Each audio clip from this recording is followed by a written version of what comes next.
рад приветствовать всех на своем канале. И сегодня у нас финальная, 7-я по счету серия сериала про катер. Идея построить свою лодку на основе поплавков из набора 42-105 появилась спонтанно в связи с неожиданно приятным появлением у меня этого набора. До этого у меня были несколько другие планы на постройку водных моделей. Но вот так уж получилось, что именно этот проект меня затянул с головой.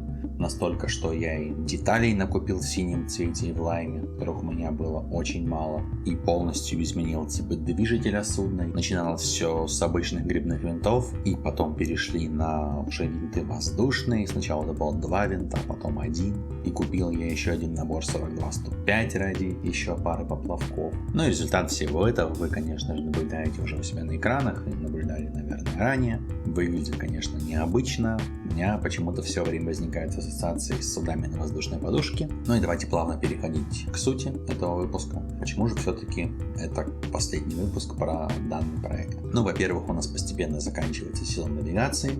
И да, льда и снега еще достаточно долго не будет, но становится относительно ветрено, плюс вода становится холодной, и уже несподручно будет лезть в воду за судном, а такую необходимость я никогда не исключаю. Плюс у меня есть желание все-таки успеть реализовать еще один водоплавающий проект в этом сезоне. Надеюсь, я успею это сделать и найду подходящий водоем для его обкатки, чтобы было не страшно в него лезть даже в октябре или ноябре. Ну и более весомой причиной, наверное, все-таки является то, что проект исчерпал какие-то мощности для дальнейшего развития. И главным сдерживающим фактором здесь являются поплавки от катамарана 42-105. Поплавки получились относительно неплохими. Понятно, что инженеры Лего проектировали их для игры в ванной или в крайнем случае где-нибудь в бассейне на заднем дворе, но все-таки для открытой воды они подходят достаточно плохо. Я очень долго задавал себе вопрос, почему же их не выполнили в виде цельных герметичных деталей, ведь в принципе все, ради чего сейчас их нужно открывать, это слитие воды, ну и плюс там есть место под пару лего-грузиков. Вот. Но с герметичным корпусом бы не пришлось сливать воду, но грузики там нужны постольку-поскольку. В принципе, зачем нам грузиками отнимать треть грузоподъемности, я не понимаю. Но потом до меня дошло, что все детали Лего делают в пресс-форма, а насколько я понимаю техпроцесс, полудеталь в пресс-форме сделать не получится. Но все-таки, мне кажется, можно было сделать деталь чуть более грамотной. Надеюсь, мы еще увидим какие-то новые поплавки в Lego Technic, может большего объема, может быть более качественно сделаны. Например, сейчас в поплавке слабым звеном является нос, слабым звеном является задняя переборка внутри корпуса, в которой есть небольшое отверстие. Да, его достаточно просто чем-то закрыть, но не до конца понятно, зачем так сделано все инженерами Lego. И, в принципе, мне кажется, что в корпусе не хватает переборок, чтобы снизить его потопляемость. Ну и лично в моем проекте не хватало крепежных отверстий. Соответственно, было бы чуть-чуть больше крепежных отверстий. Понятно, что корпус бы выглядел не так классно и обтекаемо, но получилось бы сделать какие-то вещи с меньшим числом деталей, и корабль мой был бы легче. Ну и также, мне кажется, инженерам Лего можно было как-то подумать над тем, чтобы половинки корпуса прилегали плотнее друг к другу, и в корпус попадало меньше воды. Сейчас достаточно большой просвет в связи с этим, чтобы не потерять свои камеру, буис, моторы. Я все-таки отказался от склейки половину корпуса, но одно время мазал литолом, потом слегка обклеивал липколентой прозрачной, скотчем в простонародье в стыке, чтобы как-то вода набиралась помедленнее.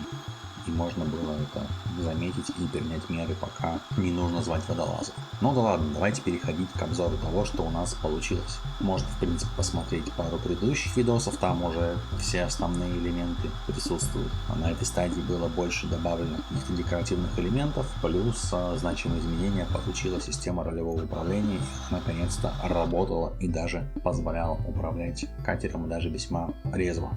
Единственный большой косяк, который я допустил, это я ограничил углы поворота механически на 90 градусов, получается общий угол поворота руля 180. И в таком положении он малоэффективен, нужно было сделать градусов, не знаю, 50 в каждую сторону, не больше.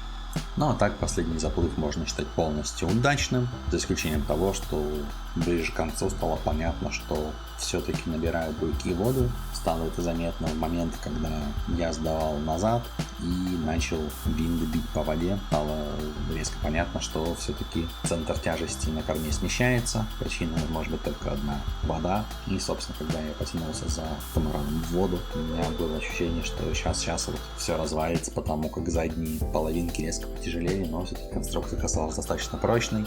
Немного высунулись пины местами, но в целом ничего не развалилось. Но если вдруг вам хочется посмотреть, как у меня что-то разваливается, можете посмотреть вот это видео, ссылочка будет на экране. Ну и давайте пробежимся по нашему кораблику, посмотрим, что у него где. Итак, перед нами сейчас кабина. В кабине сидит наш доблестный капитан. У капитана есть руль, кресло и приборная панель. Специально для того, чтобы построить кабину, заказал лаймовых гибких осей. По-моему, получилось достаточно прикольно. Ну и также вы могли заметить, что у нашего капитана в этот раз появилась первичная пиратская шляпа. Соответственно, он стал у нас теперь новым пиратом. Далее вы можете увидеть экшн-камеру на поворотном столе. В принципе, здесь можно закрепить что угодно. Здесь, в принципе, экшн-камера опциональное устройство. Приводится на движение М-мотором Power-Up системы. Далее вы можете увидеть светодиоды. Светодиоды у нас разные. Просто для подсветки по бортам стоят повертам светодиоды. А вот если заглянуть под палубу, то мы видим уже пару фанкшн светодиоды, которые подключены параллельно одному из моторов. И, соответственно, горят, когда модель движения. Возвращаемся на общий план и давайте посмотрим уже на движитель корабля. Вот у нас виден дифференциал, который переводится в движение двумя бувис моторами. Правее видим моторы и еще правее, конечно же, видим сам бувис. Закинем ему дров, пусть на дровах работает. Ну и давайте я открою кабину. Да, сделана вот эта часть быстро открываемой для удобного доступа к бувизу и капитану. Ну и получше можно рассмотреть убранство рубки. Получается, это рубка. Ну и давайте вернемся к корме, к нашему дифференциалу. Привод от дифференциала передается на тановую шестеренку. И эта тановая шестеренка уже вращает вал, который у нас проходит к месту размещения нашего винта. И в итоге этот вращающий момент поступает на портальный редуктор. Главное, что дает редуктор, это меньше люфта. Ну и тут тоже вы можете видеть диоды, как и впереди, которые светят красиво на вид через систему детальки и включены параллельно мотору. Ну и давайте посмотрим, как работает рулевая система. Для этого вернемся к L-мотору, который у нас расположен под рубкой. И далее от него через всю палубу у нас идет вращательный момент.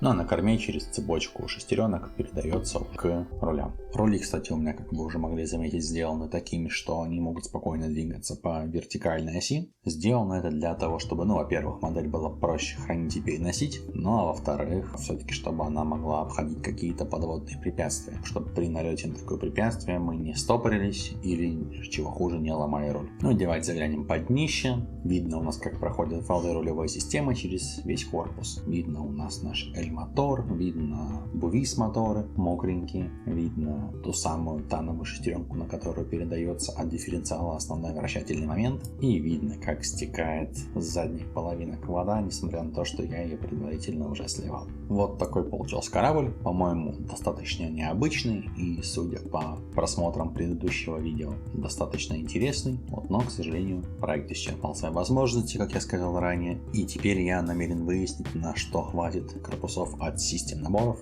У меня уже есть несколько, и я надеюсь, в этом году успею построить проект на их базе.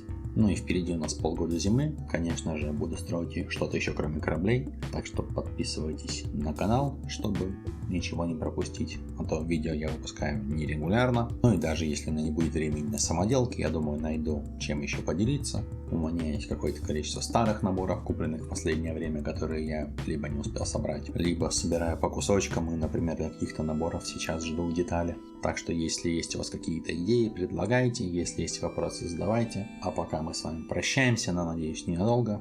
Еще раз спасибо всем, кто меня смотрит и поддерживает. Пока.